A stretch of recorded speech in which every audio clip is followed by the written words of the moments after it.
Distant exercise 1.1 sets chapter अभी शुरू कर रहे थे।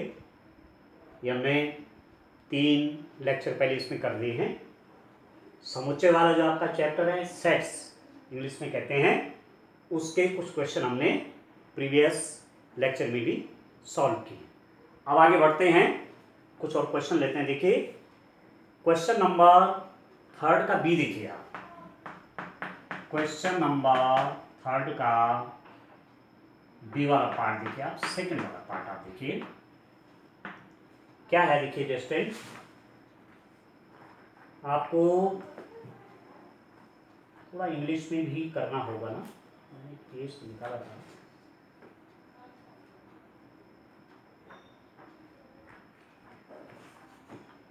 हाँ देखिए क्वेश्चन नंबर 3B जो क्वेश्चन है, एक सेट आपके पास है। Write the following sets in roster form. इनके समुच्चय को रोस्टर रूप में लिखिए। आपके पास सेकंड वाला है b is equal to, b क्या है, x such that x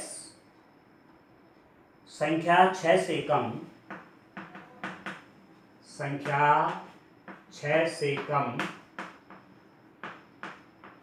x संख्या 6 से कम एक प्राकृत संख्या है, एक प्राकृत संख्या है। ठीक है, ये मतलब 3 का b क्या है, b is equal to b x such that x is a natural number less than 6। ठीक है, ये किस फॉर्म में लिखा हुआ है, सेट बुल्टर फॉर्म में लिखा हुआ है। ठीक है ना, सेट बुल्टर फॉर्म में लिखा गया है और आपको इसको रोस्टर फॉर्म में लाना है। ठीक है, समुच्चय निर्माण रूप में लिखा गया है और तालिका विधि वाले में लाना है। दो तरीकों से बताए थे, एक रोस्टर फॉर्म बताया था, तालिका विधि बताई थी, और एक समुच्चय निर्माण रूप या नियम विधि एक को बताया था। तो ये नियम विधि से लिखा हुआ है, मतलब इसके एलिमेंट किस रूल से लिखे गए हैं ये बीओ दिखाता है। इसको आपको रोस्टर फॉर्म में बदलना है। रोस्टर फॉर्म में तालिका विधि में आप दिखाए लिख करके कि कौन कौन एलिमेंट है, क्लियर, ज़्यादा स्पष्ट हो जाएगा। ठीक है, तो in roster form, in roster form मतलब किसमें, रोस्टर फॉर्म लिखिए, या इसको कौन सा रूप बोला है, इसको कौन सा रूप में लिख रहा है, रोस्टर रूप में, रोस्टर रूप में लाना है। रोस्टर रूप में लाना है, टेबुलर फॉर्म में लाना है, तालिका के रूप में बनाना है। तो b इज इक्वल टू कितना होगा डिस्टेंस, इसके एलिमेंट ध्यान से देखिए।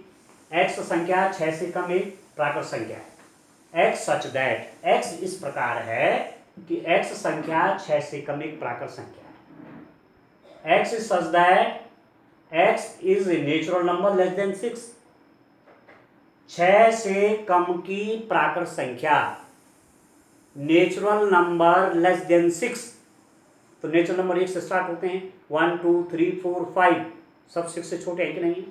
ठीक है, 6 से कम कह रहा है ना, कैसी संख्या, प्राकृत संख्या। तो 6 से कम कौन कौन है, 1 भी तो है, 2 भी तो है, 3 भी तो है, 4 भी तो है, 5 भी तो है, बस ये अरे एक ही है। ये रोस्टर फॉर्म में है और इस सेट बुल्टर फॉर्म में, ये आपके रोस्टर रूप में है, तालिका विधि में है, अरे नियम विधि हो गया या सेट बुल्टर फॉर्म। ठीक है, ये उसमें लिखा गया है। ठीक है स्टूडेंट, अब आप इसी का थर्ड वाला पार्ट देखिए। इसी में थर्ड क्या है, अब मैं क्वेश्चन नहीं लिख रहा हूं, क्वेश्चन तो आप बुक से देख लेंगे। थर्ड का सी वाला है, x सच दैट x 2 अंकों की ऐसी प्राकृत संख्या है जिसके अंकों का योग 8 है। x such that x is A 2-digit natural number such that the sum of its digit is 8। अब एक होता है जैसे डिजिट, डिजिट मतलब अंक, और एक होती है नंबर, नंबर मतलब संख्या। ठीक है, अंक आपके कौन कौन होंगे, डिजिट कौन कौन होते हैं, 0, 1, 2, 3, 4, 5, 6, 7, 8 और 9, इनको बोलते हैं डिजिट।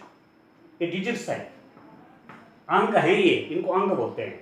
जैसे इंग्लिश अल्फ़ाबेट में ए से लेकर के जेड तक, हिंदी में लेके अ से लेकर ज्यों तक, ठीक है, अल्फ़ाबेट बने हैं, वर्णमालाएं बनी हुई हैं, और उससे सारी हिंदी लिखी जा रही है, ए टू जेड से सारी इंग्लिश लिखी जा रही है। ऐसे अर्थमेटिक के जो डिजिट हैं 0 से लेकर के 9 तक, इसी से सारी संख्याएं बनती हैं। जैसे आपका टेलीफोन नंबर 10 डिजिट का होता है, 10 अंकों का होता है, ठीक है, तो यही अंक तो होते हैं उसमें। तो इनसे आप चाहो जितनी संख्या बनाओ। आगे जब परमुटेशन कॉम्बिनेशन पढ़ाएंगे, क्रमचय संचय पढ़ाएंगे, तो वहां बताएंगे कि इतने अंकों से अधिकतम कितनी संख्याएं बन सकती हैं, जहां शुरू में शून्य ना हो,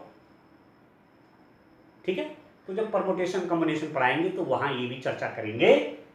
तो फिलहाल आप अंक जानिए, 0 से लेकर के 9 तक की संख्या ये अंक है। और संख्याएं जब आपस में मिलती हैं, वैसे ये भी संख्या का रूप ही है, ये भी संख्याएं हैं, ठीक है। पर जैसे मिल गए 2, 1 और 2 मिल गए 12, 2 और 3 मिल गए 23, ये सब संख्याएं हो गई, ये भी संख्या ही है, ठीक है। पर इनको पर्टिकुलर डिजिट के रूप में कहते हैं, ठीक है दोस्तों। तो वो कह रहे हैं, क्वेश्चन आपका इस टाइप से है कि आपको करना क्या है, 2 ऐसे डिजिट वाले नंबर देखने हैं जिनका सम कितना हो, डिजिट का सम 8 आ रहा है। ये तो कह रहा है x is 2 digit natural number, 2 digit का नेचुरल नंबर। अब 2 डिजिट का नेचुरल नंबर 2 अंकों की संख्या कहां से शुरू होती है, 10 से, और कहां तक, 99 तक। ये तो कहा 2 अंकों की संख्या कहां से कहां शुरू हो रही है, 10 से लेकर के 99 तक।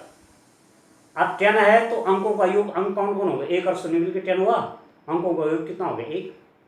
11 है, 1 और 1, 2 अंक हो गए इसमें, तो ऐड करके अंकों को जोड़ो जरा, 1 और 1 2।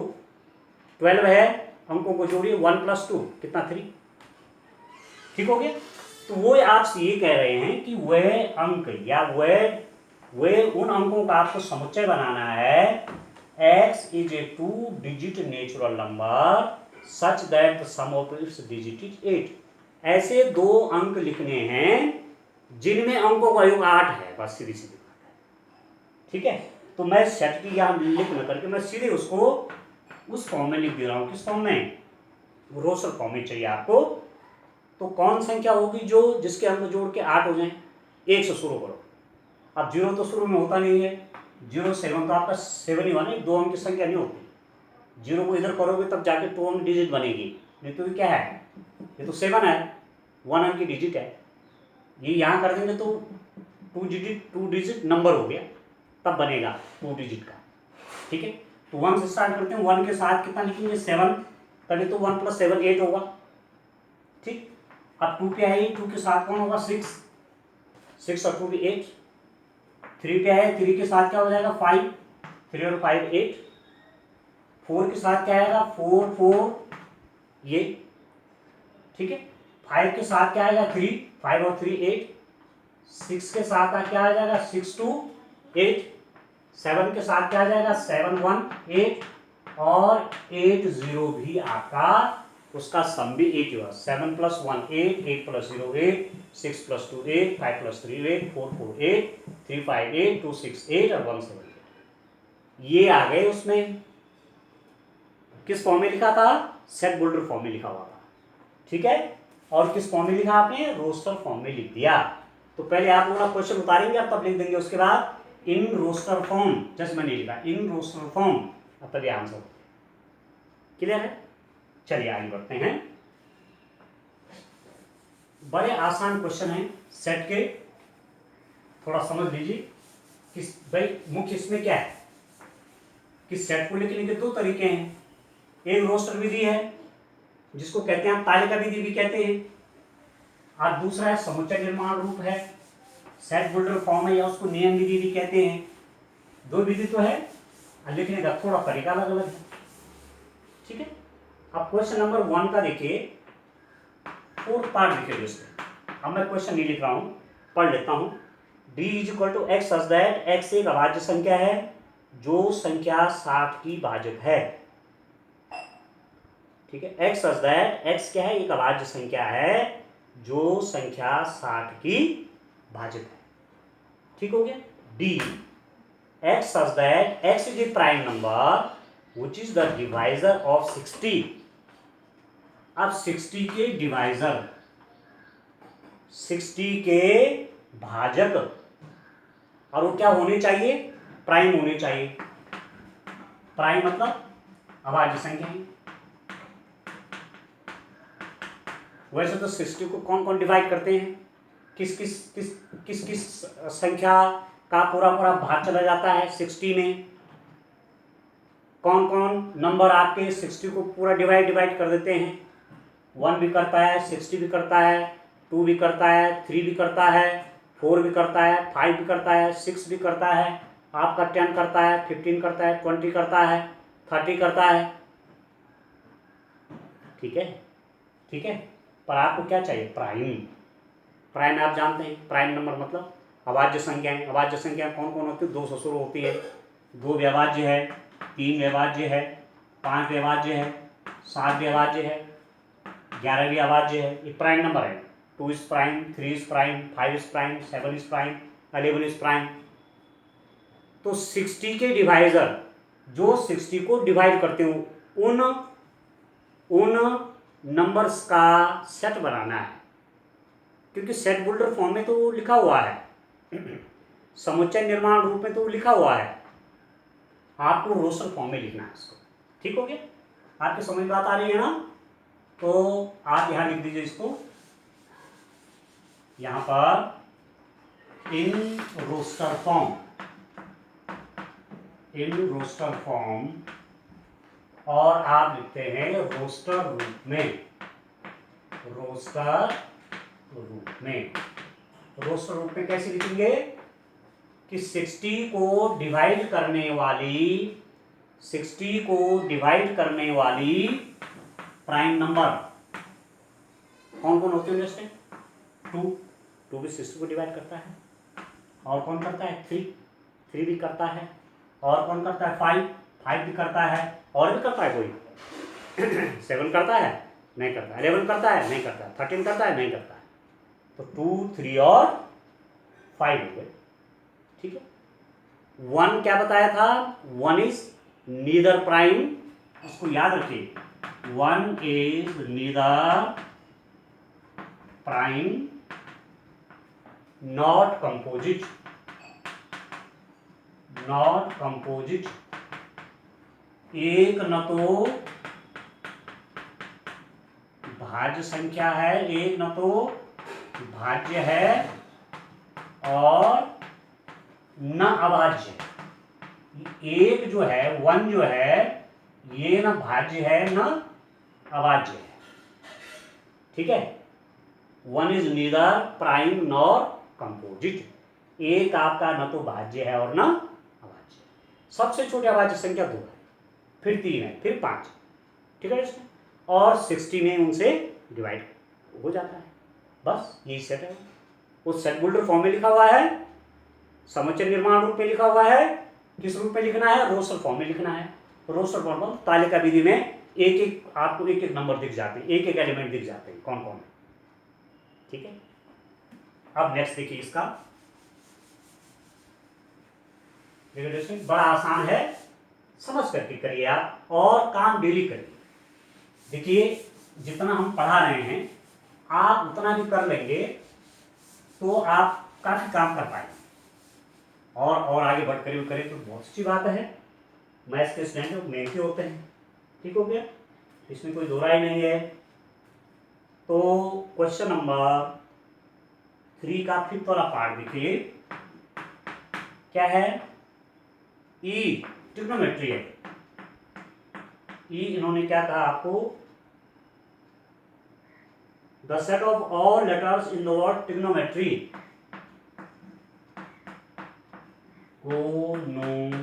ट्रिग्नोमेट्री, ये वर्ड है आपकी ट्रिग्नोमेट्री, आपकी ट्रिग्नोमेट्री हाई स्कूल में की हुई है। ठीक है, ठीक है, एंगल और साइड में रिलेशन राइट एंगल ट्रायंगल के तो तमाम बताते हैं, sine theta cos theta tan theta सब पढ़े ना आप मतलब, ठीक है। तो ये जो ट्रिग्नोमेट्री है इसके जो ये लेटर हैं जिनसे बना हुआ है उसके लेटर्स का सेट बनाना है और किस फॉर्म में लिखना है वो आपने लिखना है रोस्टर फॉर्म में। तो रोस्टर फॉर्म में कैसे लिख देंगे आप, रोस्टर फॉर्म में, इन रोस्टर फॉर्म, रोस्टर रूप में, कैसे हुआ अंडरस्टैंड, आप एक एक करके कर लीजिए। ई सेट है, देखिए एक तरफ से शुरू करिए, टी आर आई कॉमा कॉमा लगाते जाएंगे, जी ओ एन, और फिर ओ आ गया तो सेट के एलिमेंट्स रिपीट नहीं होते, उनको हमने रिपीट नहीं करना चाहिए, यूजलेस हो जाते, कोई फायदा नहीं है। एन फिर एम फिर आपका ई, अब फिर टी है तो टी हमने लिखा हुआ है, रिपीट नहीं करेंगे, फिर आर है, आर भी लिखा हुआ है, फिर डेसिमल रह गया हुआ। ये जो ट्रिग्नोमेट्री है इसमें जो लेटर्स हैं, जो अक्षर हैं, ठीक है, उनका एक सेट बन गया।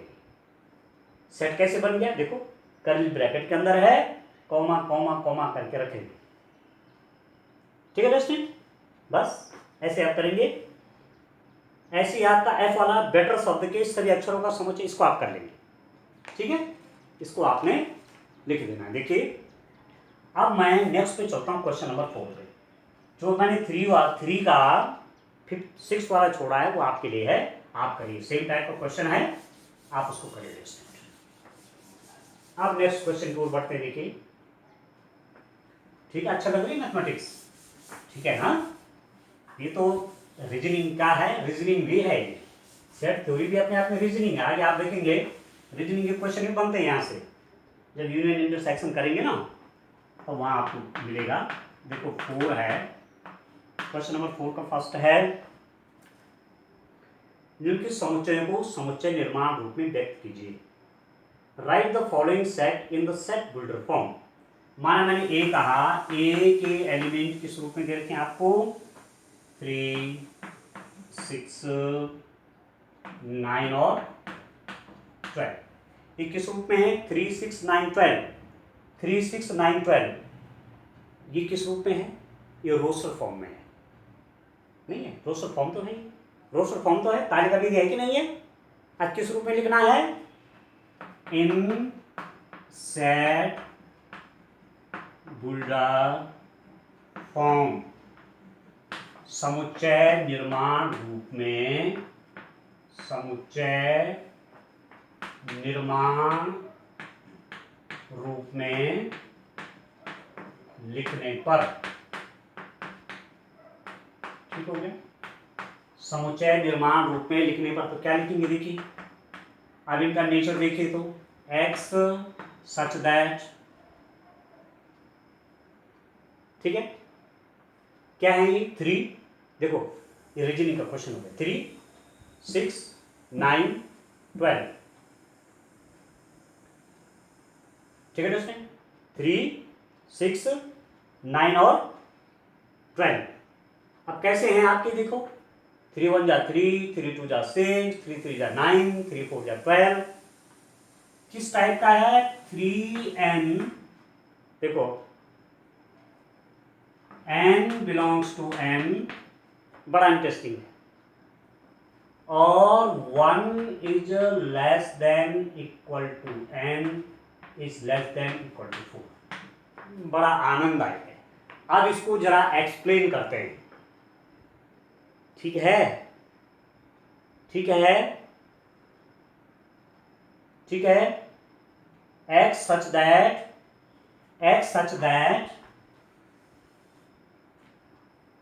x is equal to 3n, n belongs to n, 1 is less than equal to n is less than equal to 4। अब इसका क्या मतलब हुआ, x किस फॉर्म का है, 3n टाइप का, देख लो 3 1 जा 3, ये कैसा है 3 2 जा 6, ये कैसा है 3 3 जा 9, ये कैसा है 3 4 जा 12, पहले 1 से मल्टीप्लाई फिर 2 से फिर 3 से फिर 4 से, तो 3 इंटू एन, ठीक, एन वेरिएबल है कोई। एन क्या है, देखो एन की वैल्यू पहले 1 थी, फिर 2 थी, फिर 3 थी, फिर 4 थी, नहीं हुआ, ठीक है। तो 3 को 3 इंटू 1, 6 को क्या लेगा 3 इंटू 2, 9 को क्या लेगा 3 इंटू 3, 12 को क्या लेगा 3 इंटू 4।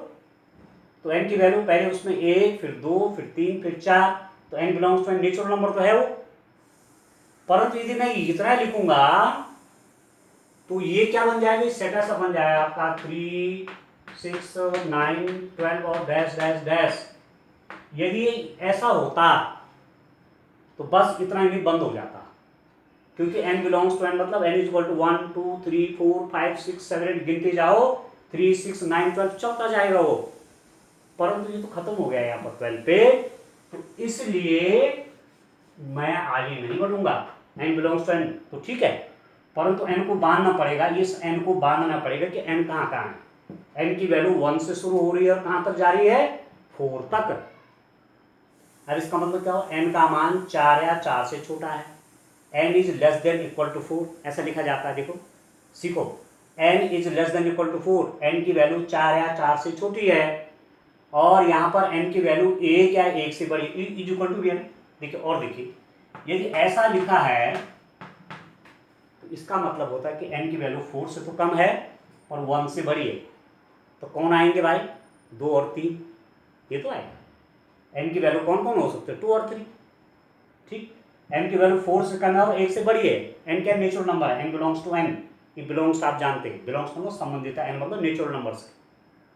तो 1 और 4 के बीच में कौन कौन आएंगे, 2 और 3, पर ये इक्वल टू भी हो गया है, n का मान 1 के बराबर या 1 से बड़ा, n का मान 4, बराबर का चिन्ह भी देखो, दो चीज हो गई है, लेस देन और इक्वल टू भी, इनको इनइक्वलिटीज कहते हैं। और समीकरण ये करो चैप्टर है हमारे पास आगे इसी क्लास में, तो वहां भी पढ़ाएंगे। n is less than equal to, n का मतलब 4 के बराबर गया, 4 से छोटा गया, n का मान 1 के बराबर और 1 से बड़ा, n का मान 4 के बराबर और 4 से छोटा, तो 1 और 4 के बीच में 1 भी है और 4 भी है, और 1 और 4 के बीच में 1 2 3 4 हुआ कि नहीं हुआ, ठीक है। इसके अंदर कौन कौन आ रहे हैं, 1 2 3 4, बस इतना ही पर्याप्त लिखना, ठीक है। इतना ही आप लिख देंगे तो इतना ही पर्याप्त हो जाएगा। किस रूप में है ये, समुच्चय निर्माण के रूप में, ठीक है स्टूडेंट, ठीक है। इसी से पता चल जाएगा कि नेचुरल नंबर, ठीक है। अब आगे देखो, दूसरा देखो इसी में, इसका सेकंड देखिए तो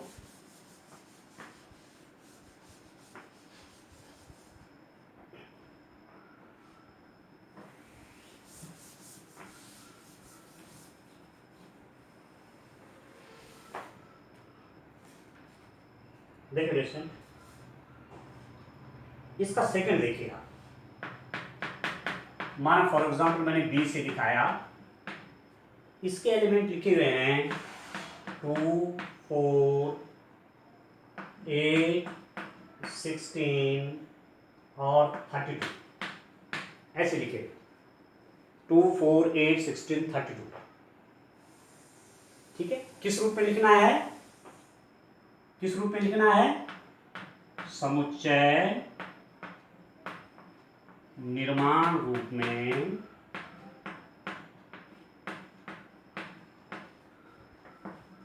लिखने पर, ठीक है, in set builder form, in set builder form, b equal to क्या हो जाएगा टेस्ट, देखो अब इसका नेचर देखिए आप, 2 4 8 16 32, ये रीजनिंग भी है, तर्क शक्ति के क्वेश्चन है। 2 ये 2 का स्क्वायर 4, 2 का cube 8, 2 to the power 4 16, 2 to the power 4 32, 2 क्या है 2 टू द पावर 1, 4 क्या है 2 का स्क्वायर, 8 क्या है 2 की क्यूब, 2 का क्यूब क्या हो 2 गुणा 2 गुणा 2, 16 क्या हुआ 2 टू द पावर 4, और 32 क्या हुआ 2 to the power 5, 2 to the power 5 मतलब क्या हुआ 2 into two into two into two into two, 5 बार 2 को गुणा 32। इस नेचर का देखो, कांस्टेंट क्या है, बेस आधार कांस्टेंट है। देखो मतलब 2 टू द पावर 1, फिर 2 टू द पावर 2, फिर 2 टू द पावर 3, फिर 2 टू द पावर 4, फिर 2 टू द पावर 5। ये नंबर ऐसे हैं। आप बदल क्या रहा है, पावर बदल रहे। देखो 1 2 3 4 5, the power is changing 1 2 3 4 5, but base is same. आधार देखो सेम है, बेस इज नॉट चेंज। तो बी क्या लिखेंगे, X such that X is equal to 2 to the power n। देखो बेस लिख दिया ना 2, ये कांस्टेंट है बेस। n मतलब n क्या है, देखो 1 2 3 4 5, ये क्या है, नेचुरल नंबर है कि नहीं, नेचुरल नंबर क्या है कि नहीं, नेचुरल नंबर जो सेट ऑफ नेचुरल नंबर है उसके एलिमेंट है कि नहीं है, n बिलोंग्स टू n। यदि मैं इतना ही छोड़ दूं तो यहां ब्रैकेट बंद नहीं होने वाला, ये डैश डैश डैश चलता रहेगा। यदि मैंने केवल इतना लिख दिया तो, परंतु इतना ये तो इतना हिस्सा है ना, आगे तो इसमें है ही नहीं, यहाँ बंद हो गया। तो अब मुझे इसको बांधना पड़ेगा। n बिलोंग्स टू n तो ठीक है, n बिलोंग्स टू मतलब n इज इक्वल टू 1 2 3 4 5 6 7 8 9 चलता रहेगा। पर कहां तक चलेगा, इस प्रश्न में देखो 1 से लेकर के 5 तक चलेगा।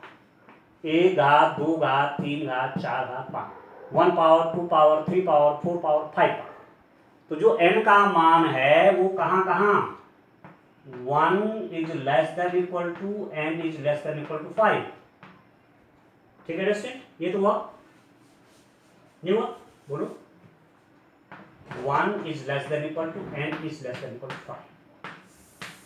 ये जो x है मतलब ये कोई एक नेचुरल नंबर है, कोई प्राकृतिक संख्या किस रूप की है, 2 टू द पावर n की तरह है, n बिलोंग्स टू n है, n एक प्राकृतिक संख्या है, ये n पर n का मान कहां कहां से जा रहा है, n का मान 1 हो सकता है, 1 से बड़ा हो सकता है, n का मान 5 होगा, 5 से छोटा होगा, 1 भी होगा 5 भी होगा, 1 और 5 के बीच में 2 3 4, 1 2 3 4 5, 1 2 3 4 5, इस टाइप के एलिमेंट।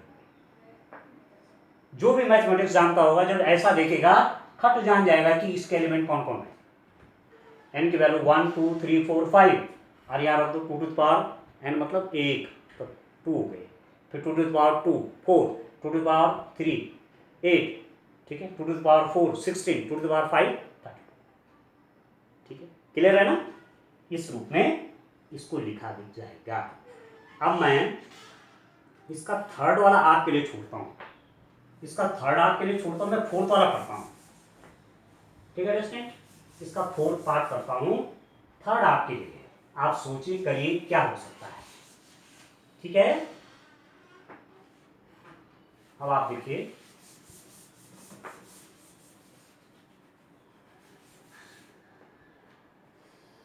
क्वेश्चन नंबर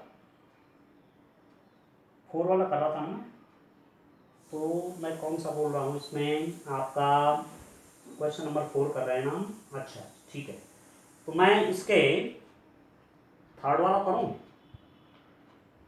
थर्ड वाला आप करेंगे। ठीक है, थर्ड वाला आप करेंगे, मैं कौन सा वाला करूँ, मैं फोर्थ वाला कर लेता हूँ। चलिए फोर्थ वाला देखते हैं। चलिए मेरे पास है फॉर एग्जाम्पल, मैंने कहा वो सी सेट है जिसके एलिमेंट कैसे हैं स्टूडेंट, 2 4 6, देखो dash dash dash 2 4 6 dash dash dash, ऐसे एलिमेंट।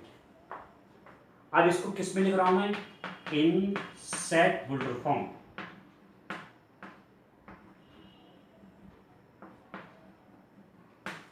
समुच्चय निर्माण रूप में, समुच्चय निर्माण रूप में क्या हो जाएगा student, c is equal to x such that x एक सम प्राकृत संख्या है, बस सम प्राकृत संख्या है, बस सब क्या है, सम संख्या तो है ही। 2 4 6 अब तो सोन चलता जाएगा, डैश डैश डैश, देख रहे हैं आप, इनफाइनाइट तक चलता रहेगा ये। अब कैसे संख्या है? प्राकृत संख्या है, सब प्राकृत संख्या है। कैसे है? समप्राकृत संख्या है। या आप इसको ऐसा भी लिख सकते हैं, x such that x is equal to 2n, n belongs to n, ऐसा भी लिख सकते हैं आप इसको। इसको आप ऐसा भी लिख सकते हैं, ऐसा भी लिख सकते हैं, ऐसा भी लिख सकते हैं। n belongs to n मतलब n is equal to 1 तो 2, n is equal to 2 4, n is equal to 3 6, n is equal to 4 8, चलता रहेगा। नहीं, मैंने बांधा नहीं है n को, मैंने n को क्या लिख दिया? n belongs to। तो या तो ऐसे में लिखिए या इस रूप में, ठीक है। एक लास्ट क्वेश्चन इसका लेता हूं, फिफ्थ वाला, और तब आप इन क्वेश्चंस को अपने आप करें सारे, ठीक है। एक बार समझ गए हैं, अब आप फिर अपने आप करेंगे, ठीक है दोस्तों। चलिए देखिए, इसका फिफ्थ वाला पार्ट देखिए आप। माना मैं डी से दिखाता हूं उसको, सेट को मैं डी से दिखाता हूं। डी के एलिमेंट हैं 1 4 9, ठीक है, डैश डैश डैश, ये 100, ठीक है। किस पे लिखना है? समुच्चय निर्माण रूप में लिखने पर, समुच्चय निर्माण रूप में इन सेट बुल्डर फॉर्म, ठीक है, सेट बुल्डर फॉर्म में। अब देखो क्या है ये, क्या है ये, देखो 1 क्या है?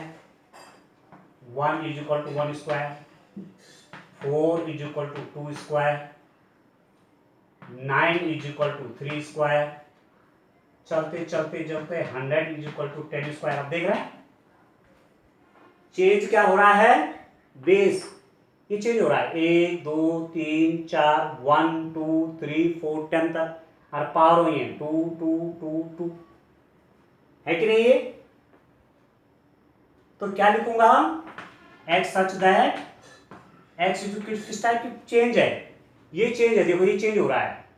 तो हम बेस को चेंज करेंगे, आधार को चेंज करेंगे। कई बार आप लिख देंगे x टू द पावर 2, तो ये आधार है, ये घात है, ये बेस वाली पावर है उसकी,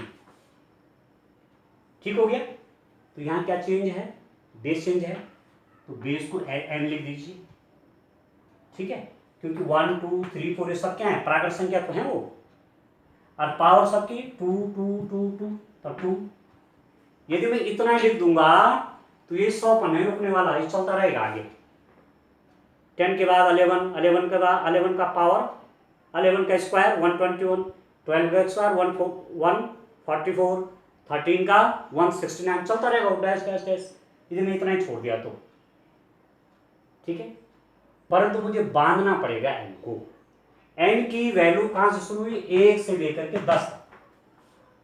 ये n जब 1 करा 1 स्क्वायर ये, जब n इक्वल टू 2 किया 2 स्क्वायर 4 है, n इक्वल टू 3 किया 3 स्क्वायर 9 आ गया, n इक्वल टू 4 किया 16 आ जाएगा, n इक्वल टू 5 किया तो 25 आ जाएगा, n इक्वल टू 10 किया तो 100 आ गया। तो n को बांधना पड़ेगा ना, n belongs to n, n है तो प्राकृत संख्या, पर कैसा प्राकृत है, कहां से कहां तक है ये? आप बांध दीजिए 1 से लेकर के 10 तक। आप लिख देंगे 1 is less than equal to n is less than equal to 10, ठीक है दोस्तों, समझ रहे हैं?